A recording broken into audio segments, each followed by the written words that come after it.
দেখো যে হবে ভাই,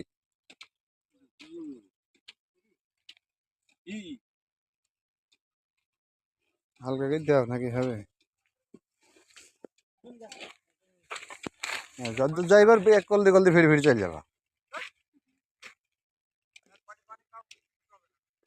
ওই আলে ওই কোলটা কি হতে হলে করে গাছগুলা থাকে হতো না, ওই গাছের গোড়া দিয়ে দিতে হবে।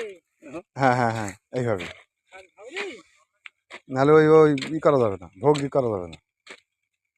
বাস এটা একটু উষার হলে হইলো, ওদিকে আবার যে দু যায় মেনে নিতে হবে। দেখো শিকড় ছাড়তে নাকি গো, এই মেলা ওরাই গেছে শিকড়। হ্যাঁ, এই যে মনে